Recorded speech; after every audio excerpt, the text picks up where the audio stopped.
ഓം ബ്രഹ്മദേവായ നമഃ. നീ മഹാശക്തിശാലിയാണെന്നുള്ളതിൽ എനിക്ക് സംശയമില്ല. സഹോദരന്റെ മൃത്യുവിന് കാരണമായവൻ ഇപ്പോഴും ജീവിച്ചിരിക്കുന്നു. അവന് നിനക്ക് പരാജയപ്പെടുത്തണമെങ്കിൽ ബ്രഹ്മദേവനെ ധ്യാനിച്ച് തപസ് ചെയ്യൂ. ബ്രഹ്മദേവായ നമഃ. കണ്ട തുറക്കൂ. ഹിരണ്യകശ്യപു, പറയൂ, നീ ആഗ്രഹിക്കുന്ന വരം എന്താണ്? സർവം.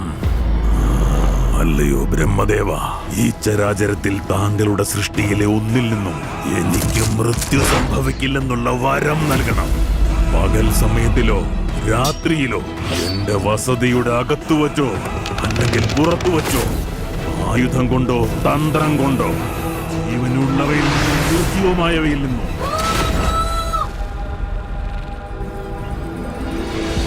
എവിടെയാണോ അന്ധകാരം പൂർണ്ണമായി നിലകൊള്ളുന്നത് അവിടെ പുതിയൊരു വെളിച്ചം പിറവിയെടുക്കും. പ്രഹ്ലാദ, മാതേ, ഞാനെപ്പോഴും ഒരു നാമത്തിലാണ് വിശ്വസിക്കുന്നത്. അതിൽ എന്നെ തന്നെ പൂർണ്ണമായി സമർപ്പിക്കുന്നു. അതിലൂടെ സകലതിനും മുക്തി ലഭിക്കുന്നു. വിഷ്ണുവിനെ പരിത്യജിക്കുക.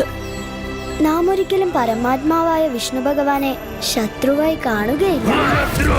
അവനോടുള്ള നിന്റെ ഭക്തി വെടിയുക.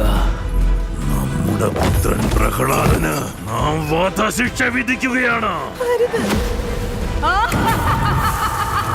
അസുരഗണമാണ്. ഇതുപോലുള്ള ഒന്നും നമ്മുടെ കുലത്തിന് പേരും മഹിമയും പ്രദാനം ചെയ്യില്ല. എന്തു തന്നെ സംഭവിച്ചാലും അത് സ്വീകരിക്കാൻ ഞാൻ തയ്യാറാണ്. എന്റെ ഉള്ളിൽ വസിക്കുന്നത് ഭഗവാൻ വിഷ്ണുവാണ്, സർവസൃഷ്ടാവ്. എങ്കിൽ നോക്കാം, സംരക്ഷിക്കാൻ വരുമോ എന്ന്. ആരെ വേട്ടയാടുമെന്നും അറിയാവുമെന്നും ഇന്ന് കണ്ടറിയാം.